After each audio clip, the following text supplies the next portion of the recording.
اللہ کے رسول صلی اللہ علیہ وآلہ وسلم حضرت جابر بن عبداللہ رضی اللہ تعالیٰ عنہ روایت کرتے ہیں، فرماتے کہ مدینے میں ایک شخص وفات پا گیا اور ہم نے اسے غسل دیا اور ہم نے اس کو خوشبو لگائی اور ہم نے اس کا جنازہ اٹھایا اور ہم لے کر در اقدس پر حاضر ہوئے اور ہم نے اللہ کے رسول صلی اللہ علیہ وآلہ وسلم سے عرض کی کہ حضور آپ جو ہے وہ میت کا جنازہ پڑھا دیجئے۔ صحابہ کی عادت کریمہ تھی کہ وہ پہلے حضور کی خدمت میں حاضر ہوا کرتے۔ اللہ کے رسول صلی اللہ علیہ وسلم ساتھ چل پڑے تو صحابہ فرماتے ہیں چند قدم حضور چلے تھے کہ محبوب علیہ السلام رک گئے اور حضور نے پوچھا کہ کیا کوئی مرنے والے پر قرض باقی تو نہیں ہے؟ تو صحابہ نے بتایا کہ حضور اس کے اوپر قرض باقی ہے۔ تو حضور میں کہ پھر تم جنازہ ادا کر لو، میں جنازہ نہیں ادا کروں۔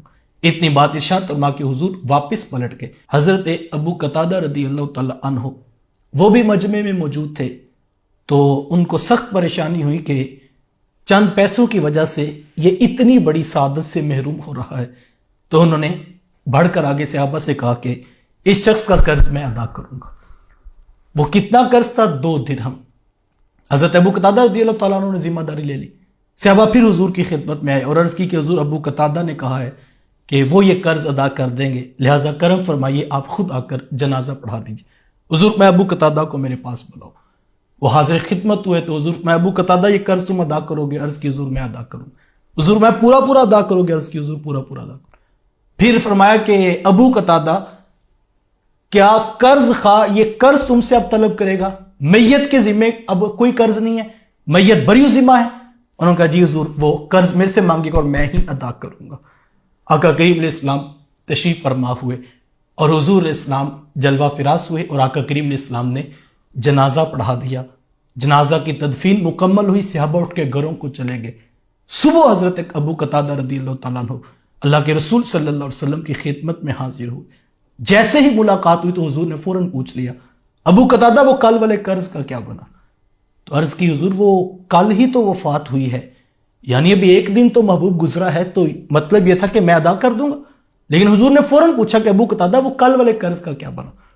تو حضرت ابو قتادہ رضی اللہ تعالیٰ عنہ بات سمجھ گئے، فوراً واپس چلے گئے، جا کر اس شخص کو قرض ادا کیا جو 2 درہم کا قرض تھا۔ وہ ادا کر لینے کے بعد پھر حضور سے ملاقات ہوئی تو حضور کے لبوں پہ وہی دوبارہ سوال، کہا ابو قتادہ وہ کل والے قرض کا کیا بنا؟ عرض کی حضور میں نے ادا کر دیا۔ فرمایا سارا ادا کر دیا؟ میں سارا ادا کر دیا۔ حضور فرمایا کہ الان بردت علیہ جلدہ، فرمایا کہ ابو قتادہ اب اس شخص کی جلد ٹھنڈی ہو گئی ہے۔ میں اور آپ اپنے اندر اتر کر دیکھیں ہم کس جگہ پہ کھڑے، کوئی لاکھوں کا قرض نہیں تھا، 2 درہم کا قرض تھا اور محبوب علیہ السلام 2 دن تک اس قرض کی ادائیگی، ایک صحابی نے کہا ہے کہ حضور میں ادا کر دوں گا۔ حضور نے صرف اتنی بات پر نہیں بلکہ دوبارہ پوچھا تھا کہ یہ ذمہ داری لیتے ہو؟ میت بری ذمہ ہے؟ عرض کی حضور میت جو ہے وہ بری ذمہ ہے۔ پھر حضور نے دوسرے دن پھر پوچھا، تیسرے دن پھر پوچھا اور 3 دن کے بعد فرمایا کہ ابو قتادہ اب اس شخص کی جلد جو ہے وہ ٹھنڈی ہو گئی ہے۔ 2 درہم کا قرض تھا تو محبوب علیہ السلام 3 دن تک پوچھ کر اس شخص کے معاملات کو دیکھ رہے تھے۔ میں اور آپ دیکھیں ہم کہاں پہ کھڑے، میں اور آپ اپنا محاسبہ کریں، لاکھوں کے قرض لے کر ہم مطمئن زندگیاں گزار رہے ہیں۔ بلکہ ہم ایک مجلس میں بیٹھے تھے، یہاں پر تو اتنا بوجھ بھی نہیں سمجھا جاتا، ہم ایک مجلس میں بیٹھے تھے تو ایک صاحب وہ تذکرہ چلا تو کاروباری لوگوں کی باتیں بھی کاروباری ہوتی ہیں، تو وہ صاحب کہنے لگے کہ جناب وہ کون سا کاروباری ہے جو اپنے پیسوں سے کاروبار کرے؟ فن تو یہ ہے کہ لوگوں کے پیسے لوگوں کے ہوں اور کاروبار ہم کریں اور نفع ہم پہنچائیں، ہم اس کو فن سمجھ رہے ہیں۔ میں نے کہا کہ جناب آپ اتنا قرض کیوں لیتے ہیں؟ آپ ذرا معاملات میں تھوڑا سا غور کر لیں تو اتنا بوجھ نہ اٹھائیں اپنے اوپر۔ تو وہ کہنے لگے کوئی ٹینشن نہیں، اتنی کمپنیوں سے کام کرتے ہیں، پیچھے سے اولاد کے لیے اتنا کچھ بنایا، اولاد دیتی رہے گی۔ تو میں نے کہا کہ آپ زندہ سانسوں کے ساتھ قرض اپنی جیب سے دینے کے روادار نہیں، جو لیا آپ نے ہے، اور یہ امید کریں کہ آپ کی اولاد آپ کے مرنے کے بعد آپ کا قرض جو ہے وہ اتارے گی، تو یہ کبھی نہیں ہوگا۔ اتنا بوجھ نہ اٹھائیں، بوجھ اتنا ہی اٹھائیں جو میں اور آپ نبھا سکے۔ نبی رحمت صلی اللہ علیہ وسلم کے صحابی ہیں حضرت سعد بن اطول رضی اللہ تعالیٰ عنہ، ان کا بھائی جب وصال کر گیا اور حضور میں سعد بن اطول تیرے بھائی کو روک لیا گیا ہے۔ اللہ اکبر، یعنی آخرت کے معاملات کو میرے حضور دیکھ رہے تھے، تو حضور میں تیرے بھائی کو قرض کی وجہ سے روک لیا گیا۔ تو عرض کی حضور میرے بھائی نے 300 درہم جو ہے وہ ترکہ چھوڑا ہے اور ان کے بچے چھوٹے چھوٹے ہیں اور میں ان کے اوپر یہ خرچ کرنا چاہتا ہوں، تو حضور میں نہیں پہلے قرض ادا کرو۔ پھر وہ صحابی گئے اور انہوں نے جا کے سارا قرض ادا کر دیا۔ تو حضور کی خدمت میں آئے تو حضور فرمایا کہ قرض ادا کر دیا، عرض کی حضور قرض ادا کر دیا، صرف 2 درہم رہ گئے ہیں اور وہ ایک عورت کے ہیں اور اس کے پاس گواہ نہیں ہے. جب اس کے پاس گواہ نہیں ہے تو اس کے بنتے نہیں، میں نے وہ نہیں دیے. تو حضور میں وہ بھی سچی ہے، اس کا بھی قرض ادا کر دو. 1 درہم کا قرض میرے حضور چاہتے ہیں کہ میرے کسی صحابی کے اوپر بوجھ نہ پڑے. اور اللہ کے رسول صلی اللہ علیہ وسلم خود جو ہے وہ 1 درہم کے اوپر امت کو پیغام دے رہے ہیں. یہ پیغام امت کے لیے باتیں تھیں، لیکن ہم دیکھیں ہم کس جگہ پہ اوپر کھڑے ہیں.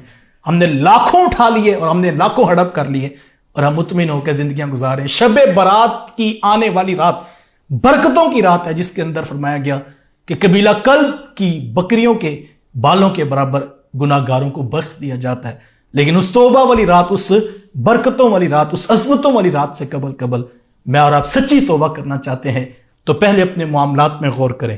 اپنے بہن بھائیوں سے شروع کیجئے، اعز و اقربا سے شروع کیجئے، ماں باپ. یہ تو باقاعدہ علماء نے اس بات کو گنوایا. احادیث رسول میں آتا ہے کہ جس شخص کے ماں باپ اس سے ناراض ہیں، حضور میں جہاں اتنی رحمتیں برس رہی ہیں، ماں باپ کے نافرمان کو اس برکتوں والی رات سے بھی کچھ نصیب نہیں ہوگا. تو میں اور آپ اگر کسی کا 1 روپیہ بھی اگر ہمارے پیسے میں شامل ہے، ہمارے کاروبار میں شامل ہے، تو میں اور آپ اس کے اوپر بار بار غور کریں. اور سچی توبہ کا تقاضا یہ ہے کہ میں اور آپ اپنے عمل کا محاسبہ کر لیں، اور جب وہ ہم ادا کر لیں، حقوق العباد کے معاملات تلافی ہو جائے، لین دین ختم ہو جائے، تو پھر ہم جب توبہ کریں گے تو یقیناً اللہ کی رحمتیں منتظر ہیں. اللہ تعالیٰ مجھے آپ کو کامل توبہ کا رستہ اختیار کرنے کی توفیق مرحمت فرمائے.